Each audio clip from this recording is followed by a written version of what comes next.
ইয়ামাহার প্রতি একটা ছোটো থেকে ক্রাশ ছিল।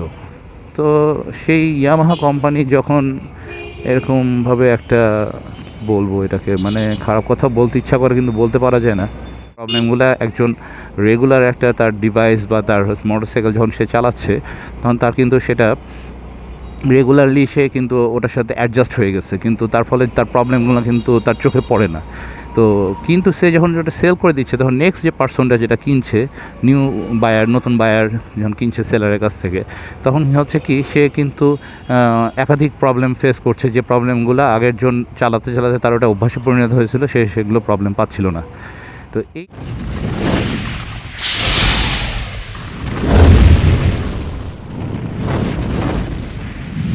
সময় এখন 1:30। আমরা লাস্টের দিনে যে ভিডিওটাতে ছিলাম সেটার পরের পার্টে এটি। তো welcome to my YouTube channel SNR blogs. আশা করি সবাই সুস্থ আছেন, ভালো আছেন। আমরা লাস্টের দিন আলোচনা করছিলাম যে আমরা সেকেন্ড হ্যান্ড একটা বাইক কিনতে যাওয়ার চিন্তাভাবনা করার পরেও কেন আমি সেই চিন্তাটা ড্রপ করে দিচ্ছি। তো আসুন, চলুন আমরা এইটা নিয়ে আজকে ডিসকাশনটা করি। চিন্তাভাবনা করে আবার বাংলাদেশে যেহেতু নতুন নতুন বাইক ঢুকছে হায়ার সিসি সেগমেন্টে, লোয়ার সিসি সেগমেন্টে, তো এই জন্য আমি যেটা মনে করলাম যে কী জানি বলে, আমার এখনই বাইক কিনে টাকাটা আটকে দেওয়ার কোনো যুক্তি নাই, বরঞ্চ 6টা মাস ওয়েট করি, বা 1টা বছর বা 2টা বছর বা 3টা বছর ওয়েট করি, তারপর হচ্ছে একটা ভালো কোম্পানির ভালো, বা অবশ্যই হোন্ডা একটা ভালো কোম্পানি, এক্সভিল একটা হোন্ডা কোম্পানির একটা বাইক, তো একটা ভালো মানে দেখার মতো একটা বাইক কেনার চিন্তাভাবনা আছে।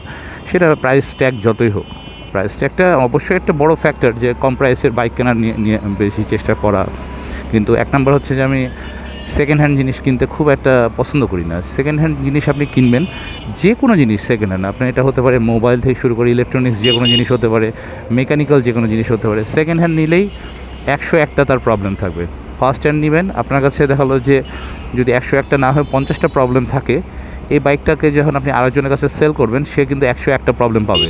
কারণ এমন অনেক প্রবলেম আছে, আপনি যে জিনিসটা ইউজ করছেন সেই জিনিসটার এমন অনেক প্রবলেম আছে যে প্রবলেমগুলো আপনার সাথে অ্যাডজাস্ট হয়ে গেছে, তখন কিন্তু সেটা আপনাকে আর প্রবলেম মনে হবে না, সেগুলোতে আর প্রবলেম ফেস করবেন না। তো এটা হচ্ছে সাহেব বাজার বড় মসজিদ বলা হয়, এই সে বিখ্যাত একটা ফার্মেসি আছে, মুনলাইট ফার্মেসি। যদিও এখন তার থেকে আরও ভালো ভালো পপুলার ফার্মেসি হয়ে গেছে। পপুলার ফার্মেসি বলতে পপুলার নামে কোনো ফার্মেসি না, মানে ওটার থেকে ভালো বিজনেস করছে এরকম অনেক ফার্মেসি হয়েছে। ডান দিকে গেলে হচ্ছে আরডিয়া মার্কেট, আমরা সোজা চলে যাচ্ছি, এটাকে বলা হয় বড় কুঠির রাস্তা। বড় কুঠির রাস্তা দিয়ে আমরা হচ্ছে আবার নদীর পাড়ের দিকে যাব। যে কথাই ছিলাম যে আমি সেকেন্ড হ্যান্ড জিনিস কিনতে খুব একটা আগ্রহী না, কিনতে চাইছিলাম শুধুমাত্র মোটরসাইকেল চালানো শেখার জন্য। যে আলটিমেটলি যেটা হলো যে মোটরসাইকেল চালানো শেখার জন্য বাইক কিনে সেটা আবার কিছুদিন পর সেল করতে গেলে আমি দেখা হলো যে অনেক টাকা লস করে ফেলবো, আবার সেলও যে করতে পারবো তারও কোনো নিশ্চয়তা নাই, এমনও হতে পারে। এটা হচ্ছে এই জায়গাটার নাম হচ্ছে আইবাদ বলে মেবি। এইখানে একসময় সব রাজশাহী ইউনিভার্সিটি ছিল, রাজশাহী ইউনিভার্সিটি এখন নতুন জায়গায় চলে গেছে। এখানে একসময় রাজশাহী ইউনিভার্সিটির বিল্ডিং ছিল। কিছুদিন ওয়েট করো, 1 মাস 2 মাস 6 মাস 1 বছর, সর্বোচ্চ 2 বছর পর্যন্ত ওয়েট করো, তারপরে যদি তোমার বাইক কিনতে হয় তাহলে সেই হয়তো বা তিনি আমাকে বললেন যে তিনি হচ্ছে আপনাদের সাথে কিন্তু আমি শেয়ার করে রাখলাম, আপনারা সাক্ষী থাকলেন, তিনি কিন্তু আমাকে বলছেন যে তিনি হয়তো বা বাইকের বাজেটটা তিনি দিয়ে দিবেন। ঠিক আছে, এটা আপনাদের সাথে শেয়ার করে রাখলাম। তো এই কথা শোনার পর মানে বাজেটের জন্য যতটা না, তার থেকে বেশি ওনার থটসগুলো আমার ভালো লাগছে, যে হচ্ছে মানে আমার ওয়াইফের কথা বলছি, আমার ফ্যামিলি প্ল্যানার বলতে আমার ওয়াইফ। হ্যাঁ, তো যাই হোক, তার হচ্ছে কথা হচ্ছে এটা হচ্ছে আই লাভ রাজশাহী, যে সীমান্তে নোংর না কি জানি একটা আছে ওই জিনিসটা। আর হায়ার সিসি বাইক আসতে পারে, বা লোয়ার সিসি সেগমেন্টেও 150cc বা 125cc সেগমেন্টেও দেখলো, এটা হচ্ছে দরকারপাড়া এরিয়া আমরা যেখানে যাচ্ছি এখন। তো এই যে বাইকগুলো আসবে তখন ওগুলো দেখে ওগুলো কেনার চিন্তা হতে পারে, তখন তো আবার হচ্ছে সেল করে আবার কেনা, এটা একটা মানে প্যারার বিষয়। তো কি দরকার, কিছুদিন ওয়েট করো, তোমার স্কুটিটা আর একটু পুরাতন হোক, আমার যেটাতে আমি যাচ্ছি আপনাদের সাথে মোটর ব্লগিং করতে করতে, তো স্কুটিটা পুরাতন হোক, এটা যদি রাখতে চাও তাহলে রাখলা, আর যদি এটা বিক্রি করে দিতে চাও তাহলে বিক্রি করলা, এরকম একটা বিষয় তিনি বললেন আমাকে। তারপরে ফলে যেটা হলো যে আমি সিদ্ধান্ত চেঞ্জ করলাম যে হ্যাঁ ঠিক আছে। আর যে কলিগটাকে আমি বলছিলাম যে হচ্ছে তার বাইকটা নিব, এখানে সুন্দর সুন্দর ডিজাইন করছে। এটা হচ্ছে মেবি মাদ্রাসা মাঠ। আপনারা এখানে একদিন এসে দেখতে হবে অ্যাকচুয়ালি জায়গাটা কি। আলটিমেটলি যেটা আমি ওয়েট করছিলাম যে ইয়ামাহা কোম্পানি একটা নতুন হায়ার সিসি সেগমেন্টেই একটা নতুন বাইক নিয়ে আসছে। আমার নর্মালি ইয়ামাহার চয়েস হচ্ছে 150 সেগমেন্টের ইয়ামাহা ফেজার। এই বাইকটা অনেক পুরাতন বাইক, 2014 কি 15 সালে লঞ্চ করছিল ইন্ডিয়াতে কি বাংলাদেশে আমার ঠিক খেয়াল নাই। তো 2014-15 সালে লঞ্চ করার পর তারপর থেকে প্রচুর এটা মার্কেট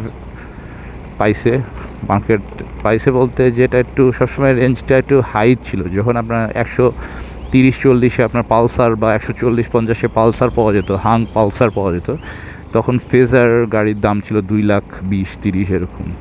এখন বর্তমানে 2025 সালে ফেজারের মার্কেট ভ্যালু হচ্ছে 3,30,000, যেখানে তার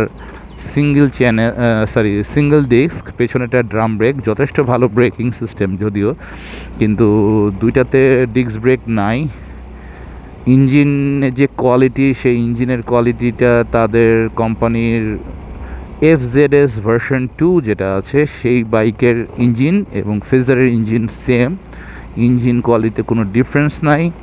শুধুমাত্র 1 লাখ টাকা, মানে FZS ভার্সন 2 এর দাম হচ্ছে 2,35,000 আর এই ফেজারের দাম হচ্ছে 3,30,000। শুধুমাত্র 1 লাখ টাকা বেশি হওয়ার কারণ কি জানি না, আল্লাহ জানে। FZS ভার্সন 2 যে গাড়িটা আছে সেই গাড়িটাতে আপনার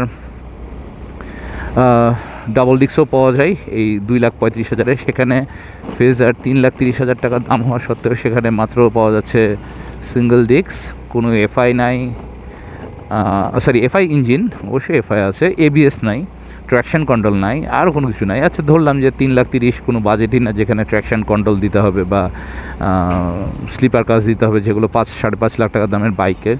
তো যাই হোক, এগুলোর পরে একটা কী হলো ঘটনা, যে হচ্ছে ফেজারের নতুন ভার্সন আসার একটা চান্স ছিল। তো সেইটাও যদিও ইন্ডিয়াতে ফ্লপ খাইছে, ইন্ডিয়াতে মানে মার্কেট পায়নি, যে কারণে ওই বাইকটা হচ্ছে ইন্ডিয়া থেকে ডিসকন্টিনিউড হয়ে গেছে। বাংলাদেশে ওই বাইকটা ঢোকানোর কথা ছিল। তো যেটা হলো বিষয়টা যে তার আগে আরেকটা বাইক, দুইটা বাইক একটা টাইম আসার কথা ছিল। একটা হচ্ছে FZ25, দ্যাট মিনস 250 সিসির একটা বাইক, আর হচ্ছে ফেজার 25টাও হচ্ছে actually phasor version 3, phasor version 2টা এখন চলে, তো ফেজার ভার্সন 3, তো ফেজার ভার্সন 3-রও আপনার হচ্ছে সিসি হচ্ছে 250 সিসির একটা বাইক। তো হয়তো বা হাতে রেখে দিয়েছে, ওই বাইকটা লঞ্চ করলো না বাংলাদেশে। যেটা করলো হচ্ছে FZ25, এই হচ্ছে মোটরসাইকেলটা হচ্ছে তারা লঞ্চ করলো। তো টার্গেট করছিলাম 3,50,000, 60, 70, 80, 3,80,000, সর্বোচ্চ 3,80,000 টাকাতে এই বাইকটা মার্কেটে আসবে। কিডনি বেচে হলেও বাইকটা কিনবো না, ওরকম না, মানে একটু ধার দেনা করে বাইকটা কেনার আমি একটা টার্গেট নিব। আচ্ছা ঠিক আছে, আসলো বাইকটা, 4,35,000 দাম হলো। প্রি বুকিং দিলে 4-5 হাজার টাকা ছাড় পাওয়া যাবে, এটা হচ্ছে আমাদের চিড়িয়াখানা ছিল এক সময়, এখন এটাকে পার্ক বানিয়ে দিয়েছে। এটা চিড়িয়াখানা আর নাই।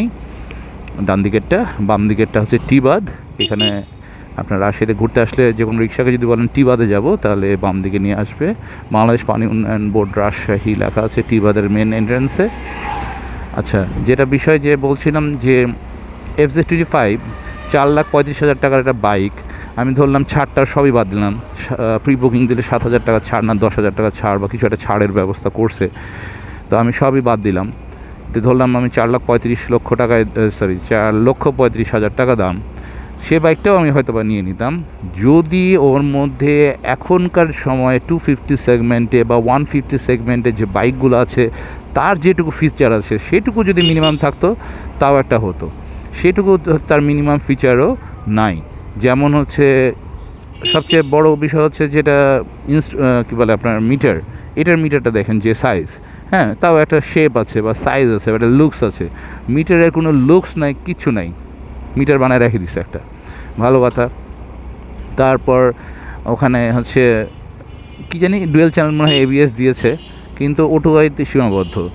আরও অন ট্র্যাকশন কন্ট্রোল, তারপর আরও যেগুলো অপশান দেওয়া যেতে পারতো সেগুলো কিছুই দেয়নি, খুব ডিসঅ্যাপয়েন্ট করেছে। ইয়ামাহার আমি খুব ফ্যান ছিলাম। আমার ইয়ামাহা হচ্ছে একটা CD100 নাকি একটা বাইক ছিল, সেটা আমার খুব ভালো লাগতো যখন আমি কলেজে পড়তাম। সবাই চিন্তা করতো যে পালসার কিনবে, হাং কিনবে। 2009 সালের কথা বলছি, কলেজে পড়াতাম, মানে 7, 8, 9 এই 3 বছর কলেজে পড়াকালীন এবং পাশ করে বের হওয়াকালীন, এই বিফোর ইউনিভার্সিটি, এই টাইমটাতে আমি চিন্তা ছিল যে যখন সবাই হচ্ছে হায়ার সিসি মানে 150 সেগমেন্টের গাড়িগুলো কিনছে, তখন আমার হচ্ছে 110 বা 100 সিসির যে গাড়িগুলো, এটা হচ্ছে এই বাইকগুলো আমার নেওয়ার ইচ্ছা ছিল। তো যাই হোক, মানে ইয়ামাহার প্রতি একটা ছোটো থেকে ক্রাশ ছিল। তো সেই ইয়ামাহা কোম্পানি যখন এরকমভাবে একটা, বলবো এটাকে, মানে খারাপ কথা বলতে ইচ্ছা করে কিন্তু বলতে পারা যায় না, আচ্ছা ইউটার্ন নিব, কারণ সামনে হচ্ছে কোর্ট বাজার আমি যাব না, আমার যাইতে হবে যেখানে, সেখানে হচ্ছে পেছনে যে রাস্তাটা ছিল সে রাস্তা দিয়ে আমরা হচ্ছে যাব। তো ওই রাস্তাটা দিয়ে আমরা যাই। গল্প করতে করতে কোথায় এসেছি, কী করছি খেয়ালই ছিল না। ডান দিকের রাস্তাটা দিয়ে গেলে হচ্ছে আপনাদের সাথে শেয়ার করা আরও বেটার হবে, ঠিক আছে? এই জন্য ডান দিকের রাস্তাটায় ধরি। হ্যাঁ, তো যেটা বলছিলাম, ফাঁকা ফাঁকা রাস্তাতে যাচ্ছি সব। এটা রাজশাহী কোর্ট এরিয়া, তার বাম দিকে এই এরিয়াটাতে যে ইয়ামাহা কোম্পানি আমাকে প্রচণ্ড ডিসঅ্যাপয়েন্ট করেছে। এখন ফেজার 25 আসার পরে যদি দেখি ওরও ফিচারগুলো এরকম, তাহলে হয়তোবা অন্য কোনো কোম্পানির দিকে যাইতে হবে। তবে আপনারা ডে টু ডে বা মান্থলি অর ইয়ারলি আলটিমেটলি জানতেই পারবেন যে আমি কোন বাইকের দিকে যাচ্ছি। তো আজকে এ পর্যন্তই। আজকের ভিডিওতে কোথাও কিছু ভালো লাগলে অবশ্যই একটা লাইক দিবেন, চ্যানেল নতুন হলে অবশ্যই সাবস্ক্রাইব করবেন। আর নেক্সট ভিডিও না আসা পর্যন্ত আমরা সবাই থাকবো ভালো, আমরা থাকবো সুস্থ। সবাইকে আল্লাহ হাফেজ।